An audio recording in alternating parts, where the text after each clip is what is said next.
What is up, guys? Welcome to my review for Titans Season 2, Episode 2, titled Rose. Now, this episode was definitely originally supposed to be the season premiere of the season, as it really feels like one. I mean, the last episode ended with the main villain being defeated and all the characters going their separate ways. They're going to three different ways, with Starfire and Donna going in one place, with Hawk and Dove going one place, and then the new Titans, Robin, Beast Boy, and Raven all going one way. But now, in this episode, a storyline is set up that puts them all back together, or they're going back together. This episode sets up where people are right now, the new status quo of the world, and then kind of breaks it down so they have to all come together, making it really feel like the season premiere. Not to mention that it takes place a couple months after the last episode, which is typically the case where it takes a couple months between seasons. So this episode, despite being the second episode of the season, is without a doubt, or was without a doubt, supposed to be the season premiere of the season, and because of that, I'm going to treat it as such. The episode begins with Dick and Rachel talking about the team's name and what they're supposed to do. So will the team's name be the Titans, the new Titans, Titans the Next Generation? And I thought that was a great way to start the episode and to lead into the rest of the episode. But then we see Jason and Gar training, with Jason being blindfolded. This was pretty awesome. I mean, the fight scenes here were pretty cool. Also, Jason's reaction to being hit on the head when Gar wasn't holding back, that was actually pretty funny. And then Dick tells Jason that Batman doesn't think he's ready to come back to Gotham, which definitely all of this is just setting up some pretty cool things for the rest of the season, and it really, like I said, feels like the season premiere, where all these new things are setting up, and the status quo of the show, of the new season, is being introduced to all of us, and I think that was handled well, even though this is the second episode of the season. But then it cuts to a prison where you see these red lights flashing on and off, and then it reveals this man with all these tattoos on his arms escaping from prison, and that turns out that is Dr. Light. This actual scene is kind of hard to watch, like the way they shot it with the light flickering on and off, the red light flickering on and off. It was kind of jarring and kind of annoying, but I get what they were going for, and this was definitely pretty cool to see Dr. Light. I mean, his powers look pretty awesome. I'm definitely excited to see more of this character. He's a pretty famous Teen Titans villain, a villain who could definitely hold up his own season. He could definitely be the main villain of a season, but it seems like on this show they're kind of going a different route. It seems like he's going to be either a recurring villain or just a villain who's on for a couple episodes, then maybe becomes a main villain in the future, and also was a villain of the Titans in the past. So from here on out in this video, I'll talk about each of the storylines separately. So I'll talk about one storyline, then get to the other one, and then get to the other one, not necessarily in the structure of the actual episode. But let's begin with the Hawk and Dove storyline, where this episode introduces the fact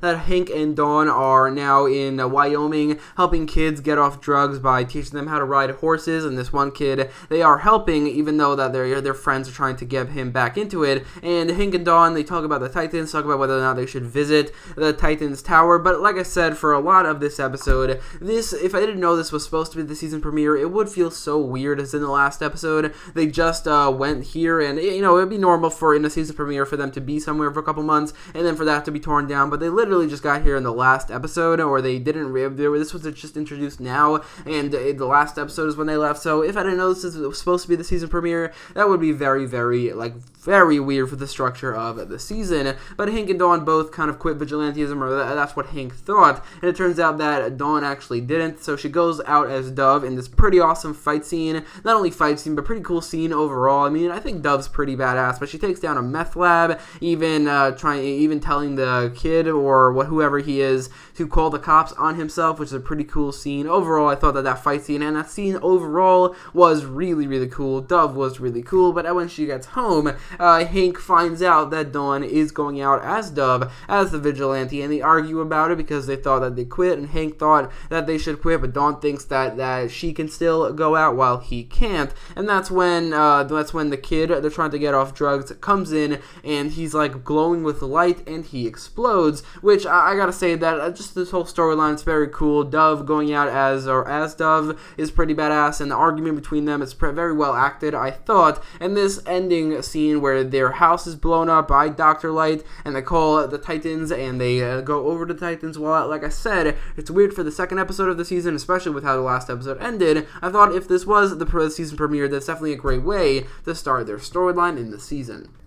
Then another thing is introduced where it turns out that over the last couple months, Starfire and Wonder Girl, or they're never really called that, it's Coriander and Donna Troy, have become a crime-fighting duo, and they have become friends, as Cory and Donna are staking out Shimmer, who in the comics is a member of the Fearsome Five and the sister of Mammoth. But during all of this, Donna mentions that the info they got on Shimmer is from Roy Harper, which they pretty huge name draw, because not only does that confirm that Roy Harper is a part of the universe, also confirming that Oliver Queen and the Green Arrow are a part of this universe, but it kind of confirms that Donna and Roy have a past together. And while it's definitely obvious, or would be obvious, that Roy and characters like Wally West would be on the original Titans, this just basically confirms the fact that they were, and for some reason or another, they've just never been mentioned, and they're not appearing in this season. But during the stakeout, Cory and Donna talk about whether or not they should go help out Dick with the kids at the Titans, and they should join the team, and about how, like, the differences between Earth and Tamaran, which one Cory likes better. Definitely foreshadowing something that happens at the end of this episode. But then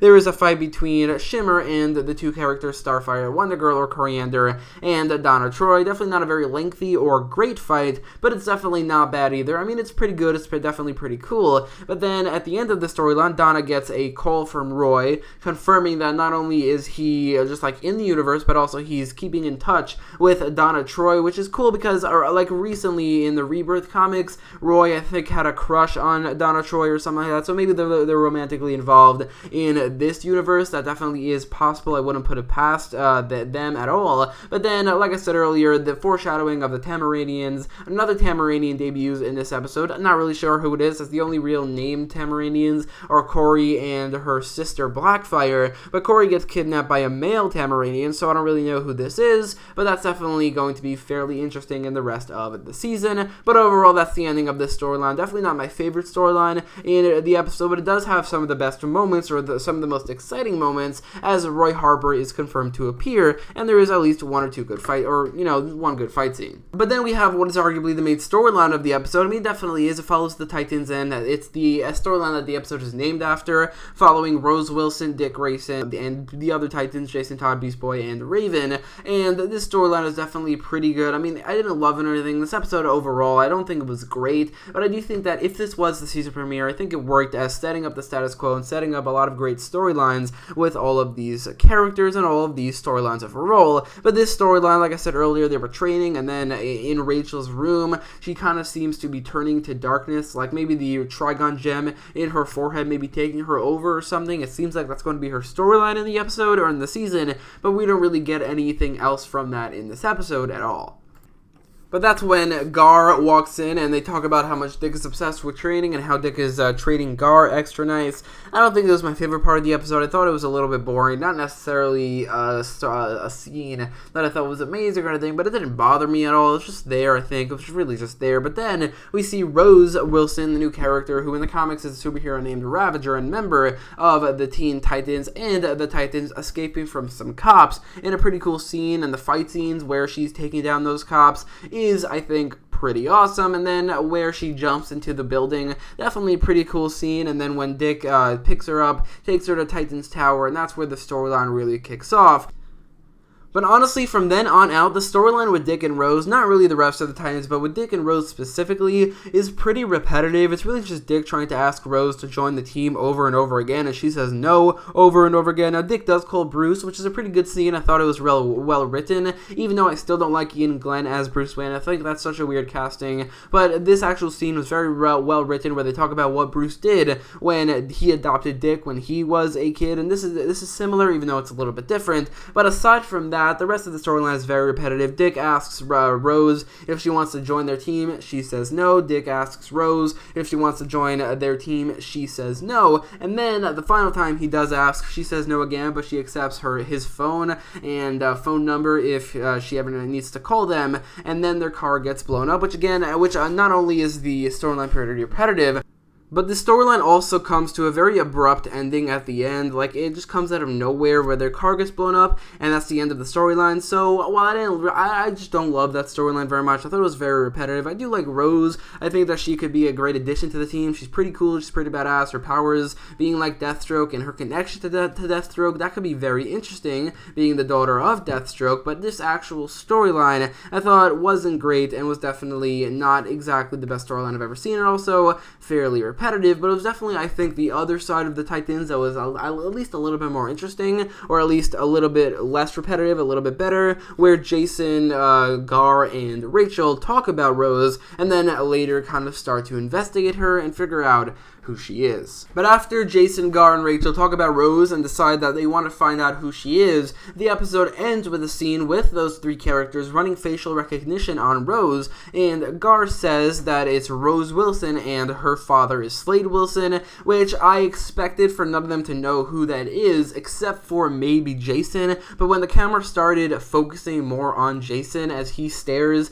at the screen, I kind of got a little bit of chills. This was by far the best moment of the episode. It's so damn cool when Jason realizes that Slade Wilson is Deathstroke and he is the father of Rose Wilson. The way he says "no way it's Deathstroke" or something like that, it was so cool. Definitely by far my favorite point of the episode. And even though this episode overall not my favorite episode, definitely a weird second episode of the season, as it seems like a season premiere, definitely a lot of repetitive moments, but I also feel like the ending of this episode, the final scene, got me so excited for the rest of the season, and I'm absolutely loving the storyline they have here with Deathstroke, the threat level that they're introducing with Deathstroke, and how Jason kind of felt afraid of Deathstroke. It was all so cool, and it all worked so well, and I just love that moment. That moment alone saved this episode from being kind of mediocre, kind of okay, as that moment makes it a little better than okay, and actually pretty good. Definitely by far the best moment of this episode, maybe the best moment of the show, or of the season so far, as it was just so damn cool. So anyway, I gotta give this episode a score, and I thought it was better than the last episode, as it set up so many more interesting things. And while this episode definitely had a lot of repetitive moments, definitely a lot of it was weird. Like, it was the second episode of the season, even though it felt like the first, and it felt like a season premiere. But overall, I gave the last episode a 7.5, and I think this one is better. So I'd give this episode probably around a 7.9 out of 10, although it would probably be a little bit lower if it wasn't for that last scene. But let me know all your thoughts about this episode in the comments down below. And if you like this video, make sure to leave a like, share, and subscribe. And thanks for watching.